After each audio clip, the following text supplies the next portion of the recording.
gagawa ko ng banana cake. Tapos ito yung kailangan natin guys. Saging, banana, 2 piraso. Then ito, flour, 1.5 cups. Tapos ito, sugar, white sugar, 1/2 cups. Tapos ito, brown sugar. Then, ito siya, butter, optional lang siya guys. Tapos ito vanilla, pampabango, at saka ito baking powder, tapos 2 ito. So ngayon, ganito yung gagawin ko guys. Ito, inano na siya, dinurog. Tapos niyan, lagyan natin ng butter. Yan.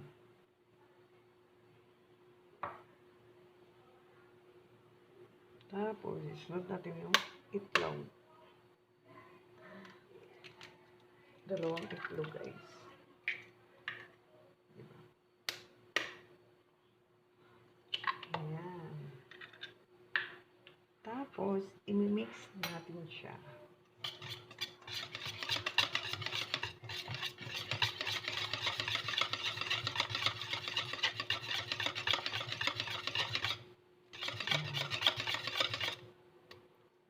Ayan, mix na siya. Tapos, lalagyan natin siya ng vanilla. Dito natin ilalagay yung vanilla guys para matunaw siya.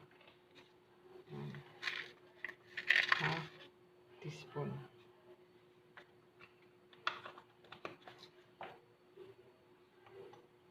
Ayan. Mix mo.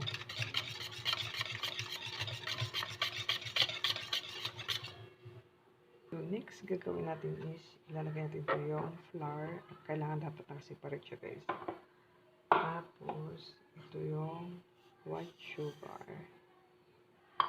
Then, yung brown sugar. So, depende sa inyo kung lalagyan ng brown sugar. Sa akin, nilalagyan ko para may kulay siya.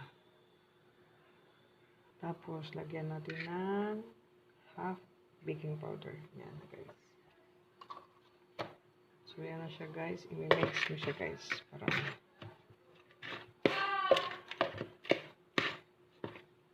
so, yan na siya guys. Tapos na siya i-mix. So, gagawin natin na halo siya doon sa banana cake. Sa banana na minix natin kanina. So, ayan na siya guys. So, ihahalo natin dito. Kailangan nyo gumamit ng pag may mixer kayo. Okay lang. Pero pag mano-mano, okay lang din. O, diba?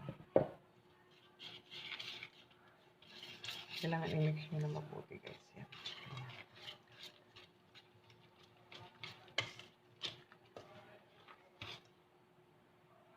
So, ayan na siya guys.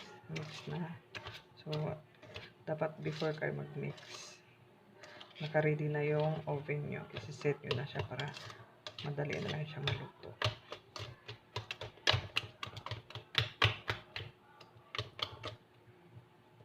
So, ayan na siya guys. Lagyan ko siya ng mani.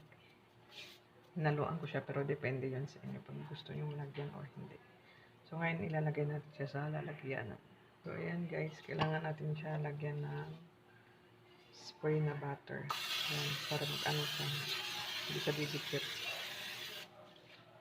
Pag wala kayong spray butter, pwede siya oil. Hindi oil na ginagamit tayo yung vegetable oil. So, ayun, ilalagay na natin siya dito.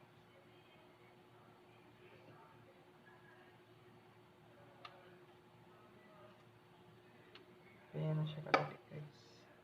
Kaysa tapon yung saging o di at least napakinabangan pa siya, diba?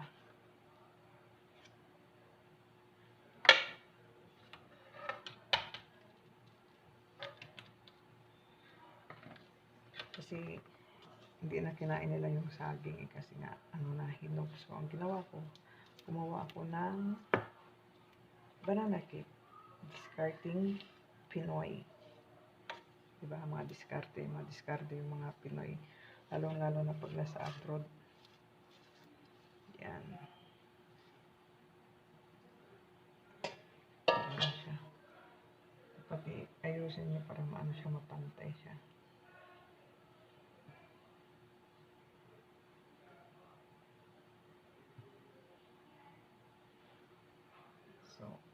Yan na guys, ilalagay na natin siya sa oven.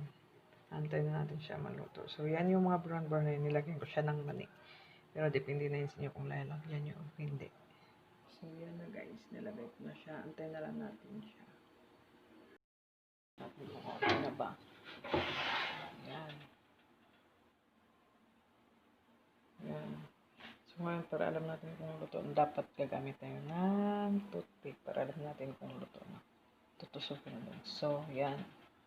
Luto na siya guys. Diyan natin malalaman kung luto na yung banana cake pag tinusok gamit ang toothpick kasi pag once na tinusok mo siya tapos walang sumasama na flour, ibig sabihin nun luto na. Pag tinusok mo siya na may parang sasabit pa, ibig sabihin hindi pa siya luto. So yan na guys. So yan na guys ang aking banana cake na homemade. So thank you guys and thank you for watching at sana nakatulong sa inyo ng aking discarding OFW from Dammam. So, bye-bye guys and thank you for watching. Ingat sa ating lahat. God bless you. Ito na siya guys. Tapos na ang aking ginawang homemade banana cake. Yan na siya. Nagtataka kayo kung bakit meron brown yan dyan. Yan yung kaninang brown sugar na nilagay ko na buo siya. Kaya sinadya ko yung sinagay para magiging ganito, may malasa siya at saka may design. So, depende naman yun sa inyo kung anong diskarte nyo kaya. So, thank you guys at sana nagustuhan yung aking share sa araw na to. And it's me, Ghera Jhavz, OFW from Dammam. And pag OFW ka, dapat madiskarte ka. Kaya, bye-bye!